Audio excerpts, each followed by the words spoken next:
తారీఖు సోమవారం సుప్రీంకోర్టులో జస్టిస్ సంజీవ్ ఖన్నా గారి ధర్మాసనం కోర్టు నెంబర్ 2 అందులో 1వ తారీఖు 1వ కేసుగా నేను ఈ ఆంధ్రప్రదేశ్ రాష్ట్ర ముఖ్యమంత్రి జగన్మోహన్ రెడ్డి ఎన్నో కేసుల్లో నిందితుడిగా ఉన్న ఈ జగన్మోహన్ రెడ్డి హైదరాబాద్ లో ఉన్న సిబిఐ కోర్టుకి సుమారు ఇంకా అన్ని కేసుల్లో కలిపి ఒక 3000 వాయిదాలు ఇప్పటి వరకు కోరటం జరిగింది అన్న దాని మీద త్వరితగతిన విచారించాలి అని ఒకటి.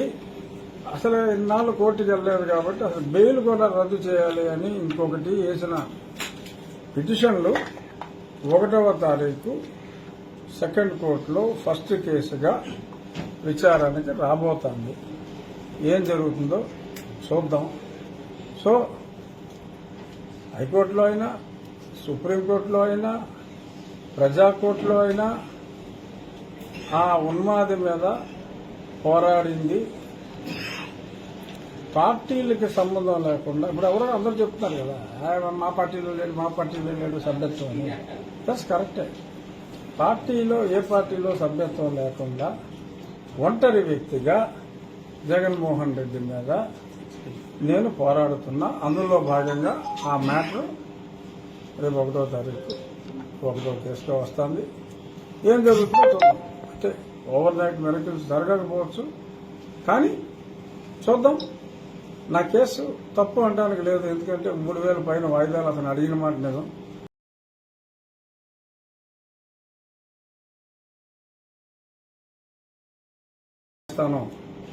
ఏం చేస్తుందో సో మరి గొంతు విప్పి ఇటువంటి అన్యాయాల్ని కోర్టులో ప్రశ్నిస్తే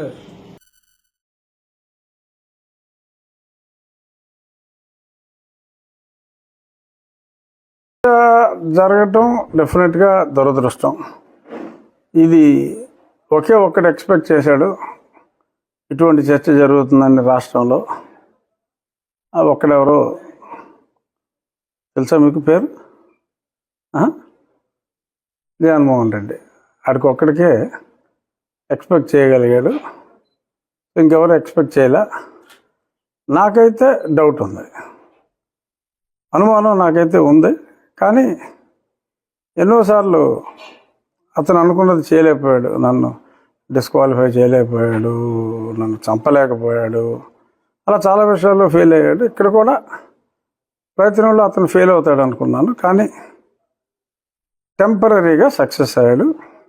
ఖచ్చితంగా మనస్ఫూర్తిగా నేను నమ్మి చెప్పేది ఏంటంటే 3-4 రోజుల్లో తప్పకుండా కూటమి తిరిగి నన్ను, బీజేపీ కావచ్చు, టీడీపీ కావచ్చు, ఏ పార్టీ అయినా కావచ్చు, గతంలో నేను ఎందుకని చెప్పానో ఏ పార్టీయో నేను ఇప్పుడు చెప్పలేనని చెప్పింది ఈ ముందు చూపుతోటే చెప్పా. పలానా పార్టీ అంటే ముందు ఆ పార్టీకి వలహేస్తాడని చెప్పి నేను ముందు చూపుతో ఏ పార్టీయో చెప్పకుండా నేనున్నా. బట్ ఎనీహౌ తప్పకుండా కూటమి తరపున ఆల్రెడీ భారతీయ జనతా పార్టీకి సీటు వచ్చింది కాబట్టి మేబీ భారతీయ జనతా పార్టీ తరపునే పోటీ చేయడానికి అవకాశాలు ఎక్కువ ఉండొచ్చు.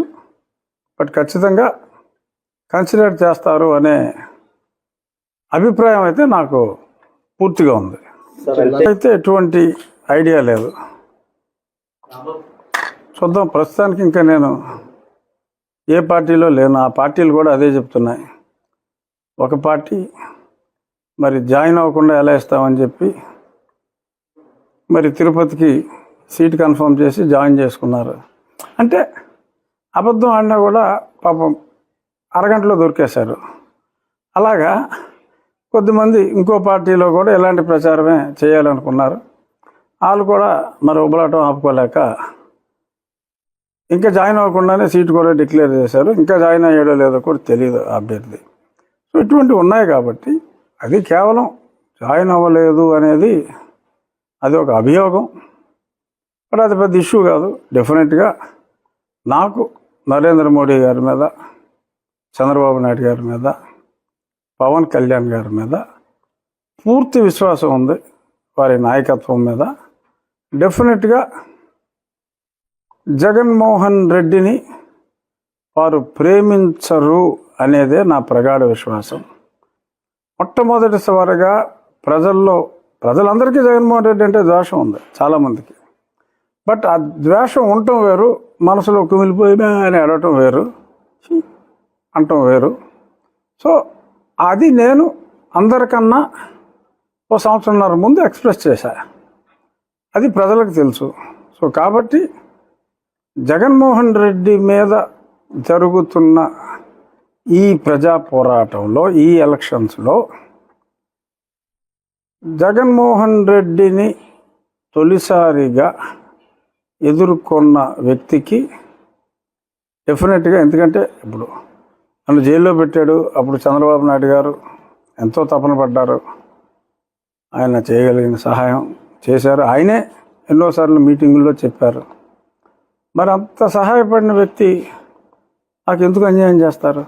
అలాగే కేంద్రంలో ఈ పనికిమాలినోడు నన్ను డిస్క్వాలిఫై చేయాలని చూశాడు, కేంద్రం చేతిలో పని, ఇప్పుడు నన్ను చంపాలని చూశాడు, నాకు సెక్యూరిటీ ఇచ్చారు. సో నన్ను చంపకుండా కాపాడిన కేంద్ర ప్రభుత్వం, ఆ పదవి పోకుండా కాపాడిన కేంద్ర ప్రభుత్వం, నేను వీడి చేతిలో చావు దెబ్బలు తిని బయటికి రావటంలో ఆ సమయంలో మరి ఎంతో సహాయం చేసిన చంద్రబాబు నాయుడు గారు నాకు అన్యాయం చేస్తారు అనే ఆలోచన కూడా నాకు లేదు. డెఫినెట్గా 3 రోజులు పడుతుందా, 4 రోజులు పడుతుందా, ఖచ్చితంగా కూటమి అభ్యర్థిగా నేను నరసాపురం నుంచే పోటీ చేయగలను అన్న విశ్వాసం నాకుంది. నాకన్నా ఎక్కువగా ఆ నియోజకవర్గ ప్రజలకే కాదు, రాష్ట్రంలో ఉన్న జగన్మోహన్ రెడ్డిని ద్వేషించే అందరికీ కూడా ఉంది. ఇంతమంది కోరుకుంటున్న నా కూటమి అభ్యర్థిత్వాన్ని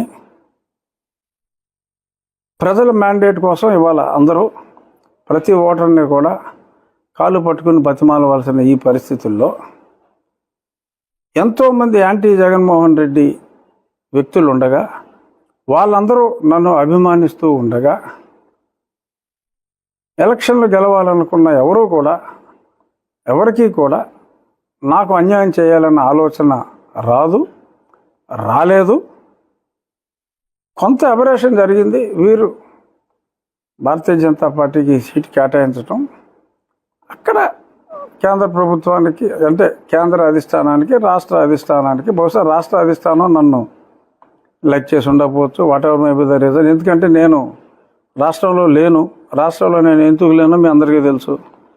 18 ఎన్నో ఉన్నాయి కేసులు నాకు ఆ మీద ఇడిపెట్టినాయి.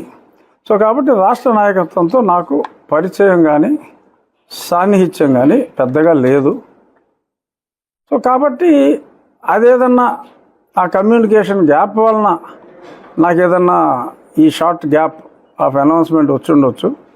బట్ ఒక రకంగా ఏది జరిగినా మనం మంచిగా అనుకునేటట్టు నన్ను చాలామంది ప్రజలు జగన్మోహన్ రెడ్డిని ద్వేషించే వాళ్ళు నన్ను ప్రేమిస్తున్నారు చాలామంది అని నేను అనుకున్నాను. కానీ ఇంతగా నాకు కష్టం వచ్చినప్పుడు నన్ను ఇంతగా స్వాంతన చేకూర్చడానికి కంటిన్యూస్గా వేలాది మెసేజ్లు ఎత్తగలిగి నన్ను ఫోన్లు ఎత్తా.